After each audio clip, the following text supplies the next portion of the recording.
नमस्कार बच्चों, स्वागत है आपका हमारे YouTube चैनल में। तो आज के इस वीडियो में हम पढ़ने वाले हैं इतिहास का पाठ 4, जिसका नाम क्या है बच्चों, वैदिक संस्कृति। इससे पहले के जो आपके पाठ थे, पाठ 2 और पाठ 3, ये हमने पहले ही पढ़ लिया है। तो अगर आपने अभी तक उन दोनों वीडियोस को नहीं देखा है तो आप उनको देख सकते हो प्लेलिस्ट में जा करके। तो चलिए अभी हम इस पाठ को पढ़ना शुरू करते हैं। तो सबसे पहले हम यहाँ पर वैदिक साहित्य के बारे में पढ़ेंगे। उसके बाद क्या पढ़ेंगे बच्चों, तो परिवार व्यवस्था और दैनिक जीवन देखेंगे, और फिर उसके बाद खेती, पशुपालन, आर्थिक और सामाजिक जीवन देखेंगे। उसके बाद धार्मिक संकल्पनाएं, और फिर बाद में हम लोग क्या देखेंगे, शासन व्यवस्थाएं। ठीक है, तो सब लोग तैयार है ना। चलिए अभी शुरू करते हैं। तो सबसे पहली बात यहाँ पर किसकी हम करने वाले हैं, वैदिक साहित्य की। ठीक है, तो क्या दिया गया है यहाँ पे, देखिए बच्चों, वेद साहित्य पर आधारित संस्कृति ही वैदिक संस्कृति है। हमारे अति प्राचीन साहित्य के रूप में वेदों को माना जाता है। अनेक ऋषियों द्वारा वेदों की निर्मित की गई है। वेदों में समाविष्ट कुछ सूक्त स्त्रियों द्वारा भी रचित है। देखो बच्चों, यहाँ पे क्या बोला जा रहा है, वैदिक संस्कृति क्या होती है, तो वेद साहित्य पर आधारित जो संस्कृति होती है उसी को हम क्या कहते हैं बच्चों, तो वैदिक संस्कृति कहते हैं। ठीक है, जो भी संस्कृति वेद के ऊपर आधारित होगी उसको ही हम क्या बोलेंगे, वैदिक संस्कृति बोलेंगे। हमारे अति प्राचीन साहित्य के रूप में वेदों को माना जाता है। देखो बच्चों, सबसे प्राचीन साहित्य किसको माना जाता है, तो हमारे वेदों को माना जाता है। ऐसा माना जाता है कि वेद क्या है, सबसे पुराने हैं, सबसे प्राचीन साहित्य है। और ये जो वेद है ये कैसे क्या अपने आप आ गए हैं, नहीं, इनकी निर्मित हमारे ऋषियों ने की है। और इन वेदों में ऐसी ऐसी सूक्तियां हैं जो महिलाओं ने भी लिखी है। ठीक है, जो स्त्रियां रहती थी, स्त्रियां मतलब वो भी भक्त होती थी ना भगवान की, तो उन्होंने भी कई सारे सूक्त जो कि इन वेदों में समाविष्ट हैं उनकी रचना की है। ठीक है, आगे देखो, वैदिक साहित्य की भाषा संस्कृत थी। वैदिक साहित्य अत्यंत संपन्न साहित्य है। इन वेदों में ऋग्वेद मूल ग्रंथ माना जाता है, वह काव्य रूप में है। ऋग्वेद सहित यजुर्वेद, सामवेद और अथर्ववेद, ये 4 वेद हैं। इन 4 वेदों के ग्रंथों को संहिता कहते हैं। वेद का अर्थ जानना है, इसी से वेद संज्ञा का निर्माण हुआ है। इसका अर्थ ज्ञान होता है। मौखिक पठन के आधार पर वेदों को संरक्षित रखा गया है। वेदों को श्रुति भी कहते हैं। देखो बच्चों, यहाँ पे क्या बोला जा रहा है कि यहाँ पर क्या बोला गया कि वैदिक साहित्य की भाषा क्या थी, संस्कृत थी। मतलब जो भी वैदिक साहित्य थे वो किस भाषा में लिखे गए थे बच्चों, तो वो संस्कृत भाषा में लिखे गए थे। और जो हमारा वैदिक साहित्य है ना, ये बहुत ही संपन्न साहित्य है। मतलब इसको किसी की ज़रूरत नहीं है, ये अपने आप में ही क्या है, बहुत ही महत्वपूर्ण है। इन वेदों में ऋग्वेद मूल ग्रंथ माना जाता है। और ये जो इतने सारे वेद हैं, ठीक है, इनमें जो कौन है, ऋग्वेद, इसी को मूल ग्रंथ माना जाता है। माना जाता है कि ये क्या है, सबका मूल है। और यह काव्य रूप में है। काव्य रूप का मतलब क्या होता है बच्चों, जिसमें स्तुति लिखी हो। ठीक है, स्तुति, भगवान की स्तुति गाते हैं ना, वो काव्य रूप मतलब क्या, जैसे कि कोई स्तुति हो, कोई श्लोक हो, तो इस तरह से ये ऋग्वेद है। ठीक है, ऋग्वेद सहित यजुर्वेद, सामवेद और अथर्ववेद, ये 4 वेद हैं। और देखो बच्चों, 4 वेद हैं, कौन कौन से, एक तो ऋग्वेद जो हमने देखा ये काव्य स्वरूप में है, और फिर यजुर्वेद है, देखते जाना, 4 वेद होते हैं। एक तो ऋग्वेद, यजुर्वेद, सामवेद और अथर्ववेद। आपको इन 4 वेदों के नाम याद रखने चाहिए, भूलना बिल्कुल भी नहीं चाहिए, है ना। ऋग्वेद, यथर्ववेद, अथर्ववेद। ठीक है, मैं ही भूल जा रही हूँ तो आप लोग कैसे याद रख पाओगे, लेकिन याद रखो, ऋग्वेद, यजुर्वेद, अथर्ववेद, उसके बाद क्या है, सामवेद। ठीक है, ये 4 वेद आप लोग को याद रखने चाहिए। इन 4 वेदों के ग्रंथों को संहिता कहते हैं। अब ये जो 4 वेद हैं, इनके ग्रंथों को, ये जो 4 वेद हैं इनके ग्रंथों को क्या कहते हैं बच्चों, तो संहिता कहते हैं। वेद का अर्थ क्या होता है, जानना, इसी से वेद संज्ञा का निर्माण हुआ है। अब आपसे पूछा जाए कि वेद संज्ञा का निर्माण कहाँ से हुआ, क्यों इसको वेद कहा गया, तो जो वेद है ना, इसका नाम क्या होता है, जानना। तो वेद हमको क्या देते हैं बच्चों, जानकारी देते हैं बहुत सारी, हमको क्या करना चाहिए, कैसे रहना चाहिए, कैसे क्या करना चाहिए, ये सारा ज्ञान हमको कहाँ से मिलता है बच्चों, तो वेदों से मिलता है ना। वेद का मतलब होता है जानना, तो इसी से ये वेद संज्ञा का निर्माण हुआ है। इसका अर्थ क्या होता है बच्चों, ज्ञान होता है। वेद का अर्थ क्या होता है, ज्ञान, क्योंकि ये जो हमारे ये जो हमारे वेद हैं ये पूरा के पूरा ज्ञान से भरे हुए हैं। मौखिक पठन के आधार पर वेदों को संरक्षित रखा गया। वेदों को श्रुति भी कहते हैं और ये जो वेद है इनको मौखिक पठन के आधार पर क्या रखा गया है, संरक्षित रखा गया। मतलब पढ़ पढ़ के, है ना। अगर वेद बस ऐसे ही पढ़े रहे, कोई उनको पढ़े ही नहीं तो फिर उनका फायदा क्या है। तो मुंह से पढ़ करके इन जो वेद हैं इनको संरक्षित मतलब सुरक्षित रखा गया। वेदों को क्या कहते हैं, श्रुति भी कहते हैं। ठीक है बच्चों, अब यहाँ पर हम किसकी बात करने वाले हैं, तो ऋग्वेद संहिता की। ऋग्वेद संहिता उसमें क्या क्या है क्या क्या नहीं है वो सारी चीज़ें हम यहाँ पर देखेंगे। तो देखो बच्चों क्या दिया गया है, देखो एकदम ध्यान से पढ़ना, ये आपको परीक्षा में बहुत ही मदद करेगा। देखो क्या बोला जा रहा है कि ऋचाओं से बने हुए वेद को ऋग्वेद कहते हैं। स्तुति करने के लिए रचे गए पद्य को ऋचा कहते हैं। किसी देवता की स्तुति करने के लिए कई ऋचाओं को गुफ कर बनाए गए काव्य को सूक्त कहते हैं। ऋग्वेद संहिता में विभिन्न देवताओं के स्तुति पूर्वक सूक्त है।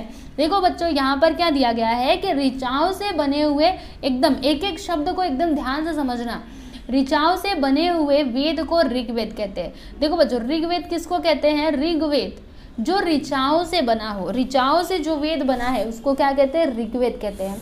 अब ये ऋचा क्या होती है, तो स्तुति करने के लिए रचे गए पद्य को ऋचा कहते हैं। स्तुति मतलब क्या, किसी की स्तुति करनी है, किसी का गुणगान करना है, जैसे भगवान का गुणगान करना है, ठीक है, तो वो उनके लिए जो पद्य रचे गए हैं, ठीक है, स्तुति करने के लिए, तो उसको हम क्या कहते हैं, ऋचा कहते हैं। ठीक है, ऋचाओं से बने हुए वेद को ऋग्वेद कहते हैं और जो स्तुति होता है, स्तुति करने के लिए जो पद्य रचे गए होते हैं उनको क्या कहते हैं, ऋचा कहते हैं।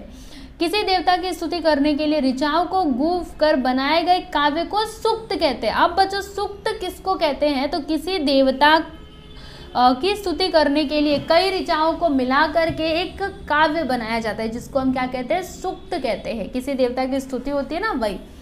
ऋग्वेद संहिता में विभिन्न देवताओं के स्तुति पूर्वक सूक्त है। मतलब जो हमारा ऋग्वेद है इसमें ना कई सारे देवताओं के क्या है, स्तुति पूर्वक स्तुति परक, ठीक है, स्तुति करने वाले सूक्त हैं। किसमें है, ऋग्वेद में है। ठीक है, तो आपको ये याद रखना चाहिए, इसको बिल्कुल भी भूलना नहीं चाहिए। अब हम किसकी बात करेंगे बच्चों, तो यजुर्वेद संहिता की। इसमें क्या दिया गया है कि यज्ञ में जिन मंत्रों का उच्चारण किया जाता है उनका समावेश यजुर्वेद संहिता में है।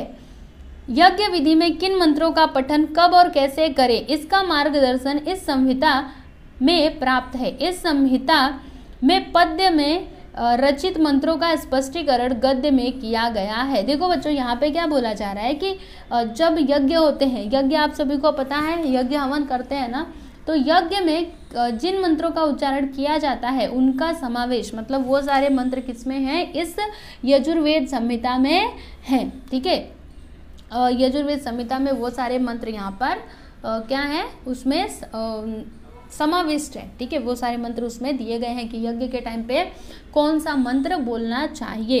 ठीक है, और यज्ञ विधि में किन मंत्रों का पठन कब और कैसे करें, मतलब जब यज्ञ कर रहे हैं तो आपको कब और कैसे कौन से मंत्रों का पठन करना चाहिए, मतलब कौन से मंत्र आपको पढ़ने चाहिए, इसका मार्गदर्शन भी इस संहिता में प्राप्त है। कि आपको इस टाइम पे आप कोई एक दूसरे फल के लिए क्या कर रहे हो, यज्ञ कर रहे हो, तो आपको ये मंत्र बोलने चाहिए, वो सब कुछ उसमें पूरा डिटेल में दिया गया है। किसमें, यजुर्वेद संहिता में। इस संहिता में पद्य में रचित मंत्रों का स्पष्टीकरण गद्य में किया गया है। और ये जो संहिता है ना, इसमें जो पद्य में रचित मंत्र हैं, पद्य में रचित मंत्र मतलब क्या होता है, पद्य मतलब क्या होता है बच्चों, जैसे कि कोई कविता, आप बहुत ही सीधा सा उदाहरण से मैं आप लोग को समझा रही हूँ, ज़्यादा अंदर नहीं जाएंगे। देखो जैसे कविता जो होती है ना, समझ लीजिए वो पद्य है, ठीक है, और गद्य क्या होता है, अभी उस कविता का पूरा भावार्थ आपको मैं बता रही हूँ, ठीक है, एक पैराग्राफ में, तो ये क्या हो गया, गद्य हो गया। तो इसी तरह से ये जो यजुर्वेद संहिता है ना, यहाँ पर जो मंत्र पद्य में है उनका स्पष्टीकरण गद्य रूप में किया गया है, मतलब उनका पूरा एकदम अच्छे से मतलब समझाया गया है। ठीक है, अब हम किसकी बात करेंगे बच्चों, लेकिन उससे पहले क्या तुम जानते हो, इसको भी देख लेते हैं। तो कुछ सूक्तों के हिंदी भाषा में अर्थ, देखो कुछ सूक्त हैं जिनका हिंदी भाषा में अर्थ दिया गया है। जैसे कि हे ईश्वर बहुत वर्षा होने दो, हमारे खेतों में लहलहाती फसल होने दो, हमारे बच्चों को खूब दूध घी मिलने दो। तो ये क्या है बच्चों, एक सूक्त है। फिर आगे देखो, हमारे घरों में गायें आने दो, हमारी गोठों में उन्हें आनंद से रहने दो, उन्हें उनके बहुत बछिया बछड़े होने दो। एक और सूक्त यहाँ पर दिया गया है, तो लोगों चलिए उठिए, उषा के आगमन के साथ अंधेरा नष्ट हो गया है और प्रकाश का आगमन हो रहा है। उषा ने संपूर्ण विश्व को जगाया है, हम अपने अपने कार्य और उद्योग कर धन प्राप्त करें। ठीक है, तो ये सभी सूक्त हैं जो वेदों में हैं। ठीक है बच्चों, अब हम किसकी बात करेंगे, तो सामवेद संहिता की बात करेंगे। यहाँ पर हमने ऋग्वेद के बारे में पढ़ा, यजुर्वेद के बारे में पढ़ा, अब हम किसके बारे में पढ़ेंगे, तो सामवेद संहिता के बारे में पढ़ेंगे बच्चों। तो क्या दिया इसमें, देखो, कुछ यज्ञों की विधियों के समय सुर ताल में मंत्रों का गान किया जाता है। यह गायन कैसे करना चाहिए, इसका मार्गदर्शन सामवेद संहिता में किया गया है। भारतीय संगीत के निर्माण में सामवेद का बहुत बड़ा योगदान है। अब देखो बच्चों, यहाँ पे क्या बोला जा रहा है कि कुछ यज्ञ विधियों के समय, मतलब कुछ यज्ञ विधि ऐसे होते हैं कि उस समय पे क्या किया जाता है, जो मंत्र होते हैं ना उनका सुर ताल में गायन किया जाता है। ठीक है, एकदम सुर के साथ, जैसे कोई गीत गाया जाता है ना उस तरह से मंत्रों का भी उच्चारण किया जाता है। इसका प्रभाव होता है, ऐसे नहीं किया जाता। ठीक है, इसका कोई ना कोई प्रभाव होता है। तो यह गायन कैसे करना चाहिए, ये जो सुर ताल है ये गायन आप लोग को कैसे करना चाहिए, इसका मार्गदर्शन मतलब ये किस में बताया गया है, तो ये सामवेद संहिता में बताया गया है। और ये जो सामवेद संहिता है ना, इन्होंने भारत के निर्माण में बहुत ही बड़ा योगदान, भारतीय संगीत के निर्माण में, सॉरी माफ कीजिएगा, क्या आएगा, भारतीय संगीत, मतलब जो हमारी ये भारतीय संस्कृति है ना, भारतीय संगीत है ना, इसके निर्माण में सामवेद संहिता ने अपना बहुत ही बड़ा योगदान दिया है। ठीक है, अब हम किसकी बात करेंगे बच्चों, तो अथर्ववेद संहिता की बात करेंगे। अथर्ववेद संहिता, तो इसमें क्या है, देखो, अथर्ववेद संहिता, अथर्ववेद की संहिता को अथर्व ऋषि का नाम दिया गया है। अथर्ववेद में दैनिक जीवन की अनेक बातों को महत्व दिया गया है। इसमें यह बताया गया है कि जीवन में आने वाले संकटों और दुखों का निवारण किस प्रकार किया जा सकता है। इसी भांति इसमें असंख्य औषधीय वनस्पतियों की जानकारी भी दी गई है। राजा को अपना राज्य किस प्रकार चलाना चाहिए, इसका भी मार्गदर्शन इसमें किया गया है। अब देखिए यहाँ पर ये जो अथर्ववेद संहिता है इसमें क्या क्या दिया गया है, तो सबसे पहली बात, इसका अथर्ववेद ही नाम क्यों पड़ा, तो अथर्ववेद संहिता को अथर्व ऋषि का नाम दिया गया है। एक अथर्व ऋषि थे, कौन, एक अथर्व ऋषि थे जिनका नाम इस संहिता को दिया गया है, इसका क्या नाम है, अथर्ववेद। ठीक है, तो ये ना इन्हीं ऋषि के वजह से इस वेद का नाम पड़ा अथर्ववेद। ठीक है, अथर्ववेद में क्या क्या है, तो अथर्ववेद में दैनिक जीवन की अनेक बातों को महत्व दिया गया है, मतलब जो दैनिक जीवन में जो बातें होती है, ठीक है, उनको बहुत ही ज़्यादा इंपॉर्टेंस इसमें दी गई है। मतलब कई सारे बातें ऐसे हैं जिनको महत्व दिया गया है। इसमें यह बताया गया है कि जीवन में आने वाले संकटों और दुखों का निवारण किस प्रकार किया जा सकता है।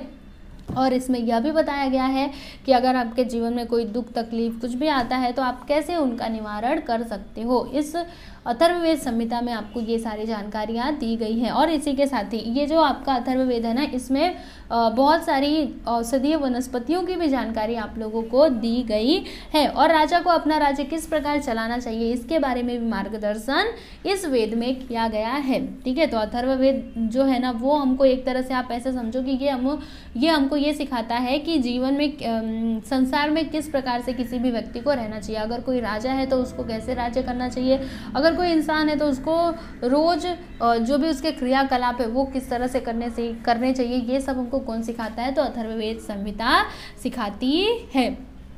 ठीक है, संहिताओं की निर्मित होने के बाद ब्राह्मण ग्रंथों, आरण्य को, उपनिषदों को रचा गया। वैदिक साहित्य में उनका भी समावेश किया जाता है। देखो बच्चों, अब ये जो संहिताएं थी इनकी तो निर्मित हो गई, लेकिन उसके बाद ब्राह्मण ग्रंथों, मतलब उसके बाद और भी ग्रंथ रचे गए, जैसे कि ब्राह्मण, फिर आरण्य को, उपनिषदों को रचा गया। किसको किसको रचा गया, अभी ये संहिता हो जाने के बाद ब्राह्मण ग्रंथों को रचा गया, फिर आरण्य को, अभी हम सबको देखेंगे कि आरण्य क्या होते हैं, ब्राह्मण ग्रंथ क्या होते हैं, फिर उपनिषद क्या होते हैं, सब कुछ देखेंगे, चिंता मत करो। वैदिक साहित्य में इनका भी समावेश किया गया है। किसका, ब्राह्मण ग्रंथों, आरण्य को और उपनिषदों का। तो सबसे पहला ब्राह्मण ग्रंथ। ठीक है, तो ब्राह्मण ग्रंथ क्या होता है बच्चों, इसको समझेंगे। तो यज्ञ विधियों में वेदों का उपयोग किस प्रकार करना चाहिए, इसका मार्गदर्शन करने वाले ग्रंथों को ब्राह्मण ग्रंथ कहते हैं। प्रत्येक वेद के स्वतंत्र ब्राह्मण ग्रंथ हैं। देखो बच्चों, ब्राह्मण ग्रंथ क्या होता है, तो जब क्या होती है, यज्ञ विधियाँ होती है, ठीक है। यज्ञ विधियों में वेदों का उपयोग किस प्रकार करना चाहिए। जब आप यज्ञ क्या कर रहे हो, कोई भी यज्ञ विधि कर रहे हो, तो आपको जो वेद हैं उनका उपयोग किस प्रकार करना चाहिए, इसके बारे में मार्गदर्शन कौन देता है बच्चों, तो इसके बारे में मार्गदर्शन देते हैं ब्राह्मण ग्रंथ। और हर एक वेद का अपना ब्राह्मण ग्रंथ है, ठीक है। अभी आरण्यक की बात करेंगे, तो आरण्यक क्या होता है, तो अरण्य में जाकर एकाग्रता से किया मनन आरण्यक ग्रंथों में प्रस्तुत किया गया है। यज्ञ विधि संपन्न करते समय किसी भी प्रकार की भूल न हो, इसकी सावधानी इसमें बरती गई है। और देखो बच्चों, आरण्यक क्या होता है, अभी इसको नाम से ही समझना, ठीक है। अरण्य मतलब क्या होता है, जंगल, ठीक है। तो अरण्य में जाकर मतलब जंगल में जाकर के एकाग्रता से, जैसे जंगल में जाते हैं ना ऋषि मुनि उधर तपस्या करने के लिए, कि कैसे शांति से वहाँ पे तपस्या हो सके, ठीक है। तो अरण्य में जाकर एकाग्रता से मतलब जंगल में जाकर के एकदम शांत मन से क्या करना, तपस्या करना, ठीक है। तो इसी बात को इस आरण्य ग्रंथों में क्या किया गया है, प्रस्तुत किया गया है कि कैसे आप क्या कर सकते हो, जंगल में जाकर के कैसे तपस्या कर सकते हो, इसके बारे में यहाँ पर बताया गया है। और यज्ञ विधि संपन्न करते समय किसी भी प्रकार की भूल ना हो, इसकी भी सावधानी इसमें बरती गई है, ठीक है बच्चों। अब यहाँ पे अगला हम क्या देखने वाले हैं, तो उपनिषद। उपनिषद क्या होता है, तो उपनिषद का अर्थ गुरु के निकट बैठकर प्राप्त किया हुआ ज्ञान है। हमारे मन में जन्म मृत्यु जैसी कई घटनाओं के बारे में असंख्य प्रश्न उठते रहते हैं। उन प्रश्नों के उत्तर आसानी से नहीं मिलते।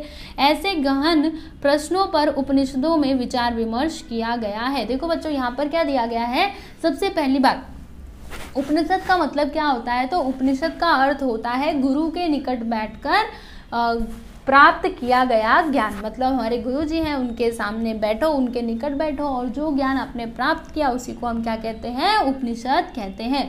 हमारे मन में मतलब क्या, सभी के मन में, ठीक है, हमारे ही मन में नहीं, सभी के मन में क्या होती है, जन्म मृत्यु जैसी कई घटनाओं के बारे में असंख्य प्रश्न होते हैं ना। कभी कभी आप लोग भी सोचते होंगे कि ये जन्म मृत्यु, अरे ये होता क्या है, जन्म होता है फिर मर जाते हैं, क्या होता है, इस तरह से अगर आप अभी सोचने लगोगे तो आपके मन में बहुत सारे सवाल आएंगे। आपको लगेगा कि मुझे किसी न किसी से कुछ तो पूछना चाहिए कि ये जन्म मृत्यु होता क्या है। इसको लेकर के आपके मन में बहुत सारे सवाल आ रहे होंगे, है ना। किसी मरे हुए व्यक्ति को आप देखते होंगे, जब उसको लोग लेकर के जाते होंगे, है ना, तब भी आपके मन में बहुत सारे सवाल आते होंगे। आते हैं कि नहीं, ऑब्वियस सी बात है, सभी के मन में आते होंगे, ठीक है। तो इस तरह से हमारे मन में कई सारी घटनाएं होती है ना हमारे जीवन में, जिसके बारे में प्रश्न उठते रहते हैं हमारे मन में।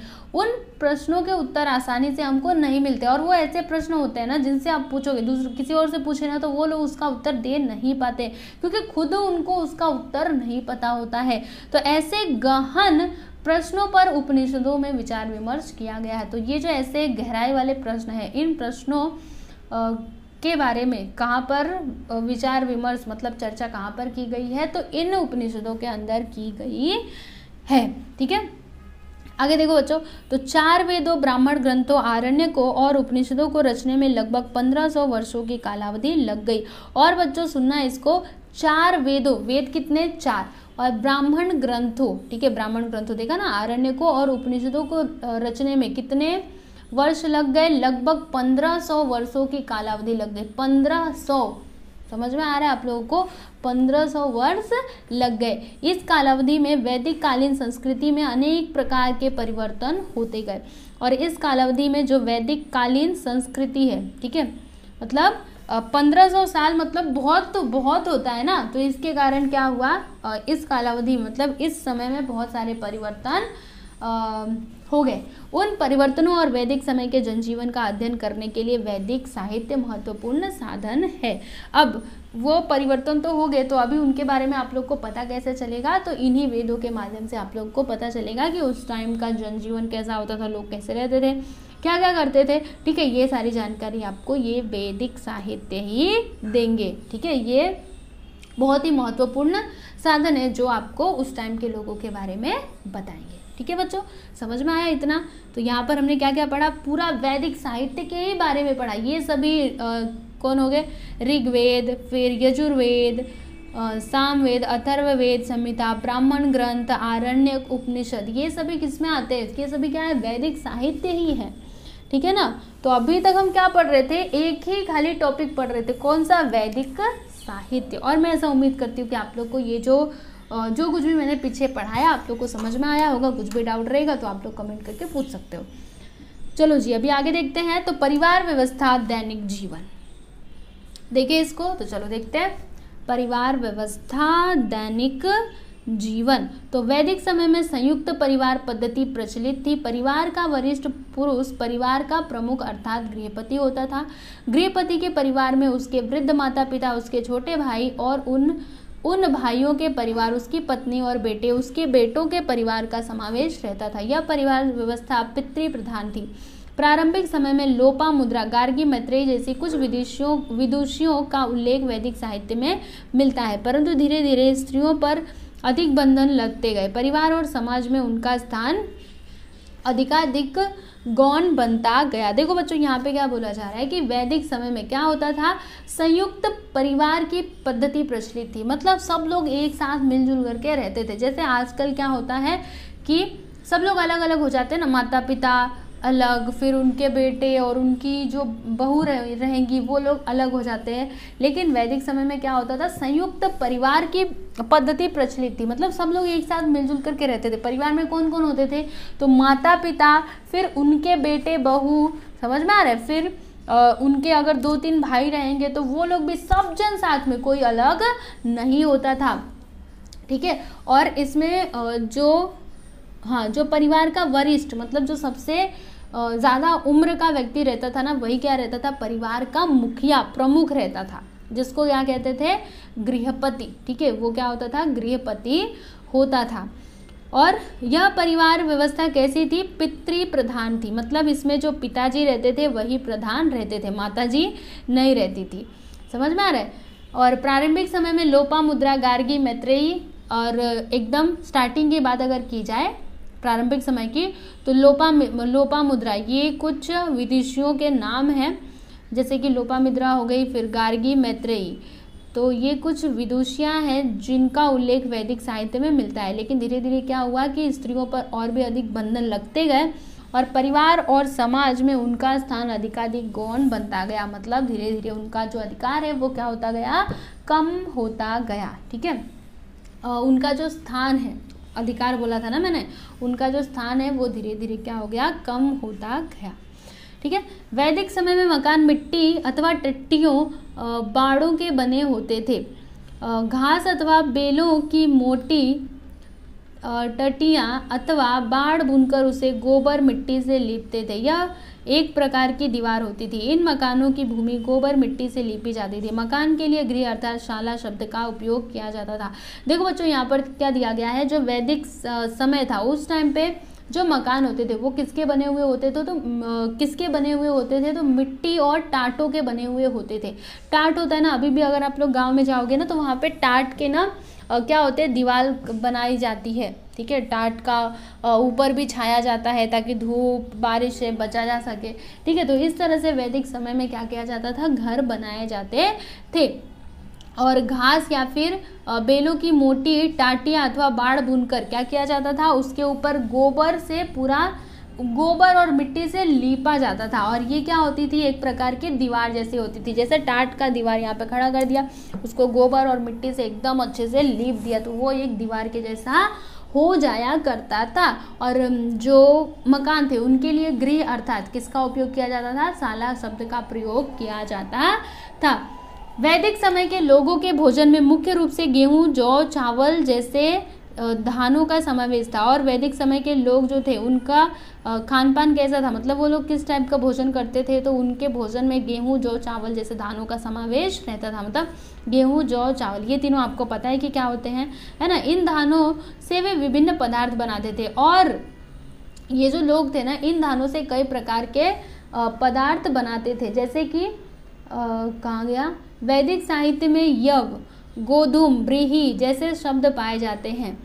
वैदिक साहित्य में ये सारे शब्द पाए जाते हैं, यव, गोधूम, ब्रीही, ठीक है, इस तरह से शब्द पाए जाते हैं। यव अर्थात जौ, यव मतलब क्या, जौ, और गोधूम मतलब क्या, गेहूं, और ब्रीही, ब्रीही मतलब क्या, ब्रीही अर्थात चावल है, ठीक है। तो इन सारे शब्द वहाँ पर है वैदिक साहित्य में।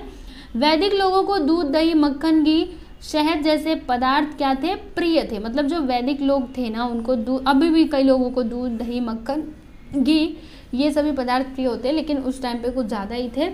उनके भोजन में उड़द, मसूर, तिल तथा मांस जैसे पदार्थों का भी समावेश था। ठीक है बच्चों, आगे देखो, ये देखो वैदिक युग के मकान दिखाई दे रहा है, ये होता है टाट, ये जो है ना इसको कहते हैं बच्चों टाट, दिखाई दे रहा है। देखो दीवार कैसे मिट्टी और गोबर से लीप दी गई है ना। अभी भी गांव में कुछ ऐसे मकान होते हैं, ऐसा नहीं कि अभी ख़त्म हो चुके हैं, लेकिन गांव में होते। वैदिक युग में लोग ऊनी और सूती वस्त्रों का उपयोग करते थे। और बच्चों जो लोग थे वैदिक युग के लोग, वो लोग कौन से वस्त्रों का उपयोग करते थे, तो ऊनी और सूती वस्त्रों का उपयोग किया करते थे। ऊनी वस्त्रों का कब उपयोग करेंगे, सर्दी के मौसम में, और सूती वस्त्रों का कब करेंगे, जब किसका मौसम आएगा, तो जब गर्मी का मौसम आएगा तब। वल्कल अर्थात वृक्षों की छालों से बनाए गए वस्त्रों का भी उपयोग करते थे। और वल्कल मतलब क्या, वृक्षों की छालों से बनाए गए वस्त्र, उनसे बनाए गए कपड़े, उनका भी वो लोग उपयोग किया करते थे। इसी भांति पशुओं के चमड़ों का भी उपयोग वस्त्रों के रूप में करते थे। और इसी तरह से जैसे वो पेड़ों की छालों का करते थे, उसी तरह से जो पशुओं के चमड़े होते हैं उनसे भी बनाए गए वस्त्रों का उपयोग वो लोग करते थे। स्त्रियां और पुरुष फूलों की मालाएं, विभिन्न प्रकार के मनकों की मालाएं और सोने के आभूषणों का उपयोग करते थे। देखो बच्चों, स्त्रियां और पुरुष क्या करते थे, फूलों की मालाएं और विभिन्न प्रकार के मनकों की मालाएं, उन लोग किस किस प्रकार की मालाएं पहनते थे वो देखना है हमको। तो फूलों की मालाएं पहनते थे, और कई सारे मन के मतलब मोती होते हैं ना, तो उनकी भी मालाएं वो लोग पहनते थे। या फिर और सोने के भी आभूषणों का यूज़ करते थे, मतलब सोने के होते हैं ना, सोने के हार और भी जो भी आभूषण होते हैं उनका उपयोग वो लोग किया करते थे। गले में पहना जाने वाला निस्क नामक आभूषण विशेष लोकप्रिय रहा। और एक आभूषण यहाँ पर उस टाइम पे बहुत लोकप्रिय रहा, वो क्या, निस्क, ठीक है, जिसको गले में पहना जाता था। उसका उपयोग वस्तुओं के क्रय विक्रय हेतु भी किया जाता था। और उसका उपयोग वस्तुओं को क्रय विक्रय मतलब क्या, जैसे सामान खरीदना बेचना, तो इनमें भी किया जाता था। ठीक है, आगे देखो, गायन, वादन, नृत्य, पासों का खेल, रथों की दौड़ और शिकार करना लोगों के मनोरंजन के साधन थे। और बच्चों लोगों के मनोरंजन के साधन क्या क्या थे, तो गायन मतलब क्या, गीत गाना, वादन मतलब क्या, बजाना, नृत्य मतलब क्या, नाचना, और पासों का खेल है ना, पासों का खेल, रथों की दौड़ और शिकार करना लोगों के क्या थे, मनोरंजन के साधन थे। जैसे आजकल मनोरंजन के साधन क्या है, तो सब कुछ जाने दो, लेकिन सबसे बड़ा मनोरंजन का साधन तो है मोबाइल फोन, है ना। जो मन किया, अभी जो इंसान है ना वो 5 मिनट भी मोबाइल से दूर नहीं रह पाता, ठीक है, उसको बार बार मोबाइल देखने के लिए चाहिए ही। तो मोबाइल एक तरह से मनोरंजन का साधन हो सकता है, या फिर आप टीवी को भी बोल सकते हो। आजकल के लिए अगर हम मनोरंजन का साधन बोलेंगे तो टीवी को बोल सकते हैं, और किसको बोल सकते हैं, मोबाइल को बोल सकते हैं। लेकिन उस टाइम पे टीवी और मोबाइल तो होते नहीं थे, तो ये सारी चीज़ें लोगों के मनोरंजन का साधन थी। ठीक है, वीणा, संततु, झांझ और शंख उनके प्रमुख वाद्य थे। और उनके प्रमुख वाद्य मतलब प्रमुख बजाने वाले जो भी इंस्ट्रूमेंट्स थे, कौन कौन से थे, तो वीणा, सतत तंतु, झांझ और शंख। देखो यहाँ पे आप देख पा रहे होंगे, वीणा, सततंतु, झांझ मतलब ये झाल, फिर और क्या, शंख। ठीक है, तो ये सभी इनके क्या थे बच्चों, प्रमुख वाद्य थे। और उसमें डमरू और मृदंग, हाँ डमरू भी रहता था और मृदंग भी रहता था, ठीक है, जो वो लोग क्या करते थे, बजाया करते थे। ठीक है बच्चों, अब हमको आगे क्या पढ़ना है, तो खेती, पशुपालन, आर्थिक और सामाजिक जीवन। तो बच्चों हम यहीं पे रुकते हैं। हमने आज क्या क्या पढ़ा बच्चों, तो हमने परिवार व्यवस्था और दैनिक जीवन पढ़ी, फिर वैदिक साहित्य के बारे में पढ़ा ऊपर, है ना। तो आज के लिए बस इतना ही। अब जो यहाँ पे जो कुछ भी आगे का है ना वो हम अगले वीडियो में पढ़ेंगे, ठीक है बच्चों। तो अगले वीडियो का आप लोग इंतज़ार करिए, बहुत ही जल्द अगला वीडियो भी आएगा जिसमें आप आगे का पाठ पढ़ पाओगे। जब तक आपको करना क्या है, देखो ये जो कुछ भी मैंने आप लोग को पढ़ाया है ना, आप एक बार फिर से पढ़िए, जो कुछ समझ में नहीं आता है आप कमेंट करके पूछ सकते हैं, ठीक है बच्चों। तो चलो अभी अगले वीडियो में मिलते हैं इस पार्ट के जो आगे वाला हिस्सा है उसके साथ। तब तक के लिए नमस्कार।